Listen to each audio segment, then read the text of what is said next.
Ilmu pengetahuan dapat mencapai banyak hal, namun hanya sampai pada titik tertentu. Dan bahkan ilmu pengetahuan pun harus tunduk pada iman kepada firman Tuhan yang diwahyukan. Saudara pendengar, bersama dengan saya, Oti Priambodo, dalam program Jalan 66. Sebuah program di mana kita mempelajari Alkitab pasal demi pasal. Dan hari ini kita akan mempelajari kitab Perjanjian Lama yang diawali dengan kitab Kejadian. Kitab yang memberitahu kepada kita dari mana kita berasal dan bagaimana segala sesuatu berkembang pada tahap paling awal. Pada program terakhir, narasumber kita yaitu Pak Yohanes membahas kisah penciptaan dalam kitab Kejadian pasal yang pertama. Hari ini kita akan membahas lebih dalam tentang pasal tersebut. Dan juga kita akan membahas peran sains dalam subjek ini. Dan fondasi apa yang dapat kita bangun untuk diri kita sendiri saat kita mempelajari seluruh Alkitab. Mari kita siapkan untuk mendapatkan penjelasan dengan tema Sains dan Alkitab. Saudara yang dikasihi oleh Tuhan, ya senang kita bisa ketemu lagi. Kita ingin belajar kebenaran dari firman Tuhan. Nah saudara, kita membaca ya kisah di dalam kitab Kejadian tentang penciptaan dunia yang terdapat di dalam pasal yang pertama. Dan kita membahasnya sedikit nanti di sesi tanya jawab, tetapi ada banyak begitu informasi penting di sini. Sehingga dalam program ini saya rasa ya kita perlu mencoba mengulas dan merangkum beberapa poin utama yang dibahas di pasal pertama dari kitab Kejadian ini. Ya kita santai aja ya. Saya nggak akan menulis Alkitab begitu ya. Dan saya juga nggak ada di sana ya ketika bumi diciptakan. Jadi pemahaman saya tentang penciptaan ini ya paling sangat-sangat terbatas seperti halnya pemahaman saya dan saudara. Saya juga bukan ilmuwan, dan jika Anda adalah seorang ilmuwan, ya saya bukan musuh Anda begitu. Jangan nanti kita berdebat, enggak perlu ya. Saya enggak menentang Anda, dan saya membuat kesepakatan dengan Anda. Saya tidak akan mencoba berbicara secara otoritatif tentang subjek apapun yang tidak dijelaskan di dalam Alkitab. Tetapi kita akan mencoba memberikan sudut pandang tentang apa yang dapat diketahui dari pasal pertama dari kitab Kejadian. Kalau saya punya pendapat tentang sesuatu, saya akan bilang itu pendapat saya. Tapi kalau ada ayat di mana saya nggak tahu jawabannya, saya akan bilang saya nggak tahu. Daripada saya pura-pura menjadi orang yang hebat atau ahli ya. Biar jelas ya.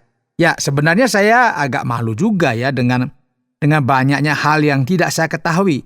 Dan bahkan lebih malu lagi dengan hal-hal di Alkitab yang saya tahu, tetapi saya nggak taati. Nah dengan demikian mari kita bahas beberapa poin diskusi. Ya, sudah siap ya? Ya oke lah, kita akan coba ini melihat. Nah saudara, kalau kita mengingat bahwa Alkitab harus kita sadari memberi tahu kita bahwa segala sesuatu di alam semesta diciptakan oleh Tuhan. Amin? Setuju? Ya. Pernyataan Alkitab ini nggak perlu diperdebatkan. Dan kita juga diberitahu bahwa segala sesuatu yang diciptakan Tuhan itu baik. Tidak ada satupun ciptaan yang memiliki asal-usul selain dari Tuhan. Ini berarti tidak ada yang terjadi secara kebetulan. Tiba-tiba ting jadi nggak ada. Kita harus ingat bahwa ini semuanya berasal dari Tuhan. Ya, ini juga berarti tidak ada yang diciptakan oleh kekuatan yang jahat atau si jahat menciptakan. Jadi seperti pertempuran, Tuhan menciptakan, si jahat juga menciptakan. Tidak seperti itu. Hal ini penting saudara, karena kita ada ciptaan yang secara inheren itu jahat. Bahkan iblis pun adalah makhluk ciptaan. Dan ya awalnya baik.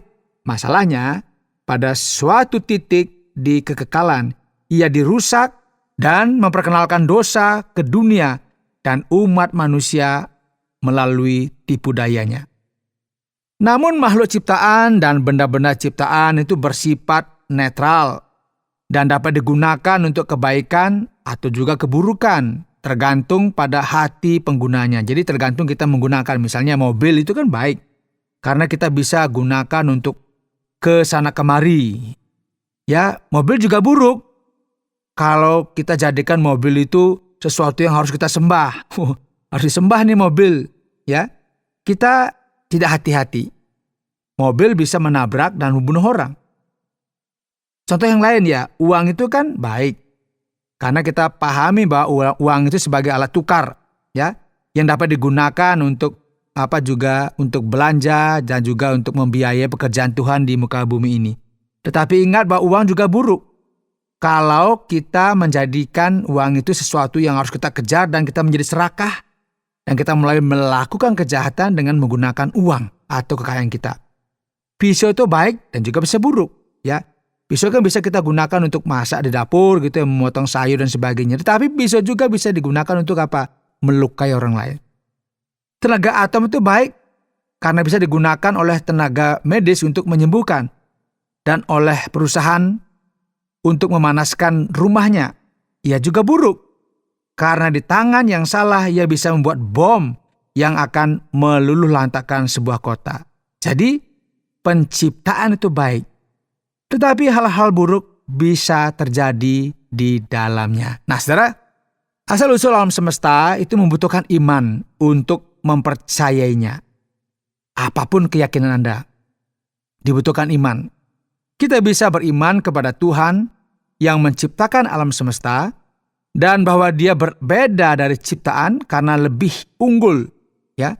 Atau kita bisa beriman bahwa segala sesuatu yang kita lihat, termasuk manusia, bisa saja muncul dengan sendirinya secara tidak sengaja. Tiba-tiba ting muncul melalui kurun waktu yang sangat lama.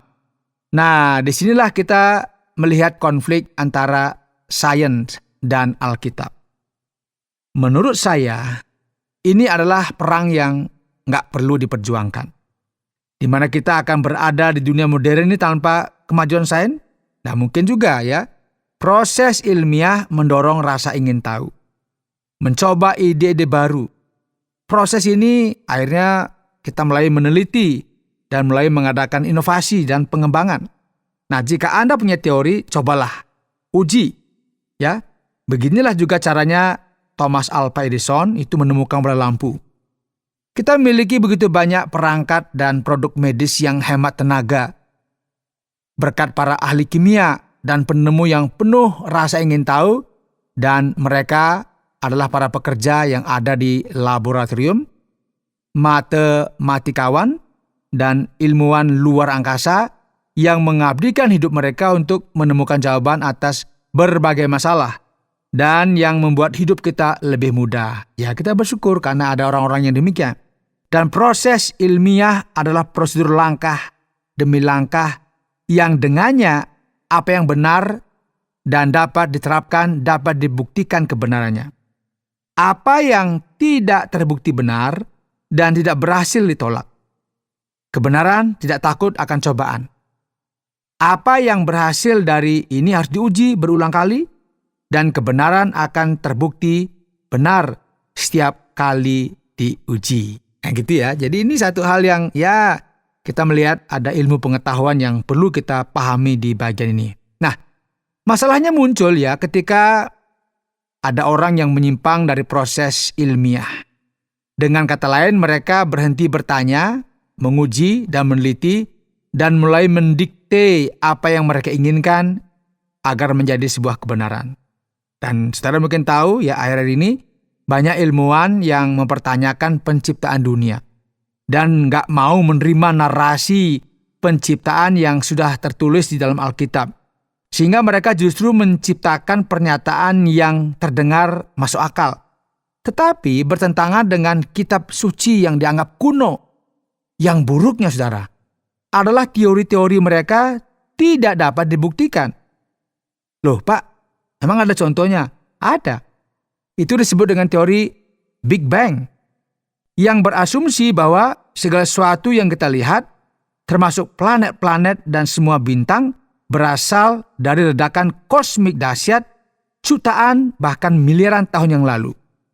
Mereka nggak tahu pasti kapan hal itu terjadi. Mereka juga nggak tahu pasti apakah memang begitu kejadiannya. Namun entah bagaimana ya teori ini ya, teori-teori lain yang serupa telah masuk ke dalam buku pelajaran kita dan diajarkan di sekolah-sekolah kepada anak-anak muda yang sangat mudah terpengaruh. Seakan-akan itu adalah fakta yang dapat dibuktikan. Ya, saudara harus ingat ya, kita disuguhi teks kuno yang telah diterima selama ratusan tahun sejarah gereja dan yang telah dipegang serta diyakini oleh para pemimpin gereja sejak gereja mula-mula. Nah, di sini saudara perlu ditekankan bahwa Alkitab telah dilestarikan secara supranatural oleh Allah itu sendiri. Ia telah bertahan selama ribuan tahun dari segala pengawasan, penganiayaan, dan ejekan yang dilontarkan oleh iblis, namun tetap sama seperti dulu.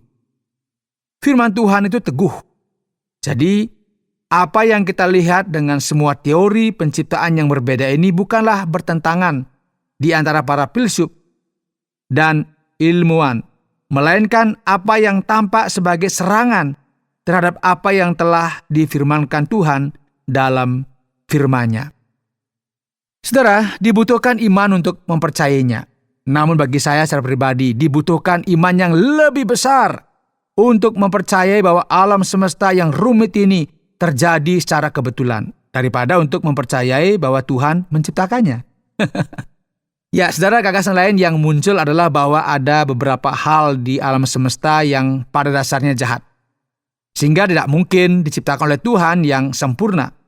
Misalnya kaum Gnostik kuno percaya bahwa materi pada dasarnya jahat, dan mereka menggunakan penalaran tersebut untuk berargumen bahwa Kristus tidak mungkin benar-benar manusia, karena menurut mereka Tuhan manusia yang sempurna tidak akan menghuni tubuh yang terbuat dari materi yang berdosa. Masuk akal ya?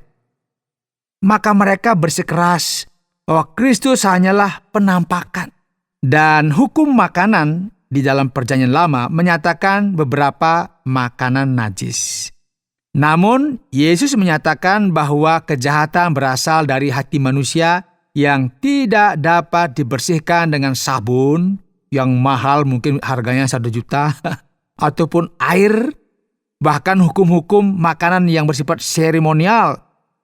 Itu pun semua itu dibatalkan setelah Kristus bangkit dari kematian. Sebagaimana kita pelajari dari kisah Petrus dalam kitab Kisah Para Rasul. Ketika Allah menyatakan semua makanan halal. Semoga saudara masih ingat ya kisah itu. Jadi tidak ada satupun ciptaan yang pada hakikatnya jahat.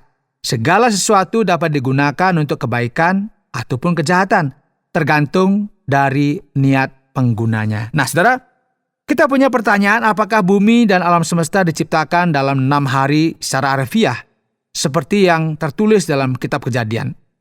Hal ini memunculkan pertanyaan yang jauh lebih penting. Apakah Alkitab dapat diandalkan? Rasul Paulus menulis kepada Timotius, segala kitab suci diilhamkan oleh Allah dan bermanfaat untuk mengajar, untuk menyatakan kesalahan, untuk memperbaiki kelakuan, dan untuk mendidik orang dalam kebenaran. Apakah ia salah? Apakah Alkitab mengandung kesalahan? Dan jika iya, siapa yang salah? Tuhan? Rasul Paulus? Yesus? Atau orang yang menulis atau menyalin kitab suci? Karena jika kitab Kejadian keliru tentang penciptaan alam semesta, mungkin Injil juga keliru tentang kebangkitan Kristus dari kematian. Begini saudara, keandalan Alkitab adalah landasan iman Kristen. Dan jika Alkitab mengandung kesalahan, dan kita nggak tahu apa saja kesalahannya, maka kita tidak punya program radio. Dan tidak ada seorang pun yang boleh membuang-buang waktu untuk mendengarkan kita. Namun jika Anda meragukan keandalan kitab yang disebut kuno itu, pastikan Anda tahu apa yang Anda ragukan. Karena baru saja belakangan ini muncul orang-orang yang secara terbuka mempertanyakan narasi penciptaan. Musa jelas mempercayainya. Semua orang Ibrani mempercayainya. Semua leluhur Yahudi, semua ahli Taurat, dan semua orang hingga Perjanjian Baru percaya pada 6 hari penciptaan. Tidak ada teori lain. Tak seorang pun mengangkat tangan dan bertanya, apakah 6 hari penciptaan itu benar? Yesus percaya pada 6 hari penciptaan karena ia membenarkan seluruh Perjanjian Lama dengan mengatakan bahwa tidak satu goresan pena pun akan hilang dari hukum Taurat sampai semuanya digenapi, termasuk 6 hari dalam kitab Kejadian. Dan Yesus seharusnya tahu, dia hadir ketika bumi diciptakan, dan oleh dia segala sesuatu diciptakan. Silakan dibaca Kolose 1:15. Jika Anda meragukan narasi penciptaan dalam kitab Kejadian dan lebih memilih apa yang dikatakan masyarakat terkait dengan penciptaan, Anda perlu siap menjelaskan kepada Tuhan mengapa Anda meragukannya. Apakah Anda berpikir bahwa Tuhan tidak mampu menciptakan segala sesuatu dalam 6 hari? Saudara, setiap masyarakat di bumi memiliki konsep bahwa alam semesta diciptakan, bukan secara kebetulan. Mungkin nggak semua masyarakat memiliki pemahaman yang baik tentang hal ini.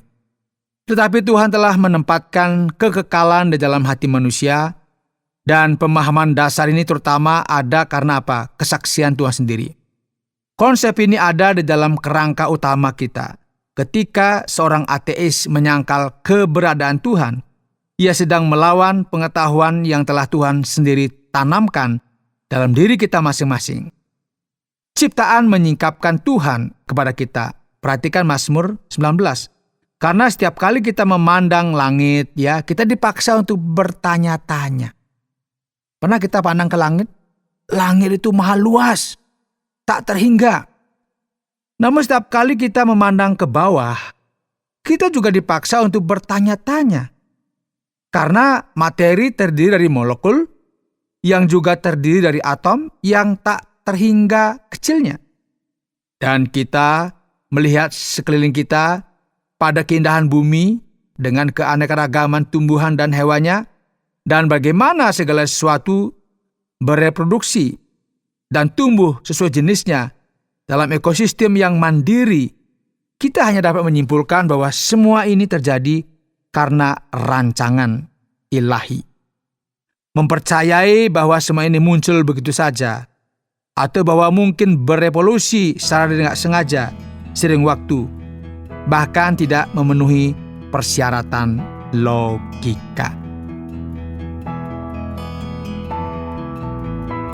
Anda sedang mendengarkan Jalan 66 dalam rangkaian pembahasan Kitab Kejadian pasal yang pertama yang telah dijelaskan oleh Pak Yohanes dengan tema Sains dan Alkitab. Baik, kita akan melihat dalam bacaan ini bahwa Allah adalah pencipta segala sesuatu. Namun muncul pertanyaan, Pak Yohanes, apakah kita tahu usia bumi yang sebenarnya? Mungkinkah kita bisa mengetahuinya? Ya, tentu Pak Oti ya. Mari kita bahas hal itu. Kita perhatikan Alkitab nggak bermaksud membuktikan usia bumi. Namun, jika kita menghitung tahun berdasarkan silsilah orang-orang yang tercantum dalam kitab Kejadian, kita dapat menghitung angka yang mendekati 6.000 tahun sejak Adam. Seperti yang telah disebutkan sebelumnya, kalender Yahudi mencatat bahwa kita berada di sekitar tahun 5.784. Kalender Yahudi didasarkan pada perhitungan bulan dan memiliki 360 hari. Mungkin ada beberapa informasi yang hilang dari kisah Kejadian, dan perhitungannya tidak dapat dilakukan secara tepat. Namun dari apa yang kita ketahui, kita dapat menyimpulkan bahwa sistem bumi bulan tidak mungkin lebih dari 10.000 tahun. Tentu saja jauh lebih singkat daripada miliaran tahun yang ingin kita percayai dalam teori evolusi mengenai usia seluruh alam semesta. Siapa yang bisa memastikannya? Itu sebenarnya tanda tanya besar. Mungkin karena hal itu tidak penting sejauh menyangkut manusia dan Tuhan. Di bumilah manusia ditempatkan, di bumilah ia berdosa, dan di bumilah Mesias diutus. Sejak saya cukup umur untuk bersekolah, saya telah mendengar bahwa bumi berusia jutaan dan miliaran tahun. Dan kita juga berevolusi dari bentuk kehidupan yang lebih rendah. Memang ya, beberapa orang percaya bahwa bumi jauh lebih tua daripada yang tertulis dalam kitab Kejadian dan banyak ejekan yang ditujukan kepada orang-orang yang mengartikan 6 hari penciptaan secara harfiah. Gak setuju begitu ya. Nah, dalam kitab Keluaran tertulis bahwa Sabat ditetapkan sebagai pengingat bahwa Tuhan Allah menciptakan langit dan bumi dalam 6 hari dan beristirahat pada hari yang ke-7. Nabi Yesaya mengatakan bahwa Allah tidak menciptakan bumi tanpa bentuk dan kosong, melainkan dimaksudkan untuk dihuni. Mengapa Tuhan menciptakan dunia lalu membiarkannya kosong dan tidak berpenghuni selama jutaan dan miliaran tahun? Saya berani bertaruh loh Pak Oti. Tapi saya percaya kisah penciptaan 6 hari dalam kitab Kejadian itu benar. Jika ternyata saya salah, saya akan mengangkat bau dan minta maaf kepada semua orang. Dan jika Tuhan bertanya, mengapa kalian tidak percaya evolusi? Saya akan berkata, Tuhan, aku hanya mengikuti penjelasan sejelasnya mungkin dari informasi yang Engkau berikan kepada kami melalui Musa. Namun jika Musa salah dalam kisah 6 hari penciptaan, itu berarti Alkitab mungkin mengandung kesalahan. Dan jika Alkitab salah tentang 6 hari penciptaan, mungkin juga salah tentang Yesus yang mati di kayu salib untuk orang berdosa dan bangkit kembali. Dan jika Alkitab mengandung kesalahan, kita mungkin tidak tahu pernyataan mana yang salah dan mana yang benar. Begini, Anda harus mempercayai Alkitab dengan segala isinya, dan Anda harus membuangnya. Anda tidak bisa mendapatkan keduanya sekaligus. Namun, teori evolusi pasti didasarkan pada sesuatu. Dan ada beberapa spesies yang diketahui telah berubah bentuk untuk beradaptasi dengan lingkungannya. Tentu Pak Oti ya, mari kita bahas ya. Teori evolusi yang dikemukakan oleh naturalis Charles Darwin dalam The Origin of Species ya menyatakan bahwa seluruh alam semesta mungkin muncul hanya melalui proses alami jika diberi waktu geologis yang cukup. Dan bahwa spesies yang hidup pada suatu waktu berevolusi menjadi seperti sekarang ini. Nah, ada beberapa masalah dengan hal ini. Yang pertama adalah evolusi ke bentuk yang lebih tinggi dan lebih canggih bertentangan dengan hukum termodinamika kedua ilmiah. Organisme hidup tidak berevolusi dari makhluk yang kurang kompleks menjadi makhluk yang lebih kompleks. Sains memiliki penjelasan untuk hal ini dengan mengatakan bahwa karena bumi adalah sistem terbuka yang memperoleh energi dari matahari, hukum termodinamika tidak selalu berlaku. Tetapi karena matahari juga diciptakan oleh Tuhan, dan karena Tuhan dapat menciptakan spesies lain kapanpun Ia mau, masih banyak yang perlu diteliti oleh orang mengenai hal ini. Masalah lain ya dengan evolusi adalah makhluk tidak berevolusi lintas jenis mereka. Nah, Pak Oti ya, kita tahu ya, telah diketahui bahwa spesies tertentu telah berubah selama bertahun-tahun untuk beradaptasi dengan lingkungannya. Tetapi mereka tidak menjadi jenis yang berbeda. Kucing rumahan adalah jenis yang sama dengan macan tutul, singa atau kucing lainnya. Anjing adalah jenis anjing. Nah, dengan kata lain, ya Irish Setter itu adalah jenis yang sama dengan pitbull. Anjing nggak berevolusi menjadi kucing gitu ya. Tumbuhan tidak bisa menjadi sapi. Bahkan gagasan awal Darwin ini sedang dievaluasi ulang di tingkat ilmiah. Dan sekali lagi, kami nggak menentang sains. Tuhan tahu kehidupan kita di bumi sebenarnya bergantung pada kemajuan sains. Namun sains berhenti pada sains ketika ia mulai mempromosikan teori-teori yang belum terbukti sebagai fakta dan mendikte apa yang harus kita percayai. Seorang ilmuwan sejati nggak akan pernah mempublikasikan sesuatu seperti tidak ada Tuhan. Karena bagaimana mungkin ia tahu itu? Pernyataan seperti itu ya bahkan nggak sesuai dengan logika dasar yang mengatakan mustahil untuk membuktikan pernyataan negatif. Saya sering mendengar orang saat ini mengatakan hal-hal seperti percaya pada sains, dan sains sudah pasti. Ya, saya juga pernah mendengarnya dan sains tidak pernah pasti dalam proses ilmiah. Semua teori harus diuji dan dibuktikan kebenarannya. Dan teori-teori tersebut harus mampu bertahan di bawah pengawasan semua pengujian di masa mendatang. Sains dapat mencapai banyak hal, tetapi hanya sampai titik tertentu. Dan bahkan sains pun harus tunduk pada iman kepada firman Tuhan yang diwahyukan. Tuhan tidak dapat dibuktikan secara empiris, tetapi dia juga tidak dapat disangkal. Pada akhirnya, beberapa hal harus didasarkan pada iman. Iman dulu, baru sains. Nah, Pak Yones, bisakah kita rangkum apa yang telah kita bahas dalam bagian ini? Tentu saja, tema kita adalah sains dan Alkitab. Dan Anda akan menyadari bahwa saya tidak mengatakan sains melawan Alkitab. Alkitab bukanlah buku sains, tetapi sains sejati tidak bertentangan dengan kebenaran abadi. Banyak konflik antara Alkitab dan sains yang sebenarnya tidak perlu terjadi. Nah, mari kita ambil contoh sains dan Alkitab. Keduanya dibutuhkan. Ada ilmuwan yang sangat menguasai bidang studinya, tetapi tidak memahami kebenaran Alkitab, dan ada orang Kristen yang bermaksud baik, yang tahu sedikit tentang Alkitab, tetapi tidak memahami kemajuan dan manfaat ilmu pengetahuan modern. Jadi mari kita berusaha untuk saling memudahkan selama kita belajar, karena Tuhan adalah ilmuwan terhebat. Jika Anda mengizinkan saya mengatakannya demikian, dan Dia ingin semua orang mengenalnya, dan kita melakukannya dengan membaca kitabnya.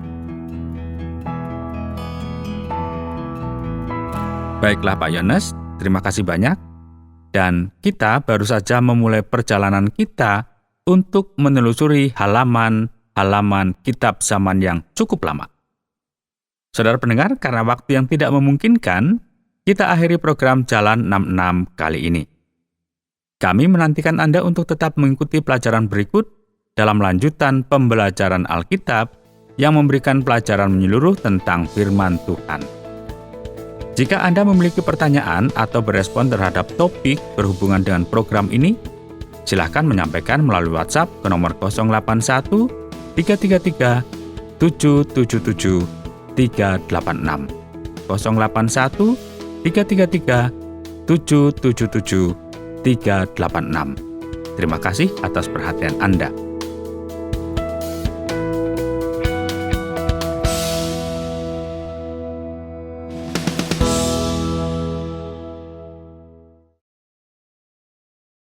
Terima kasih Anda sudah mengikuti program kami. Jika Anda diberkati, jangan lupa like, komen, dan share supaya Anda tidak ketinggalan setiap program terbaru kami. Jangan lupa juga untuk subscribe channelnya dan nyalakan loncengnya.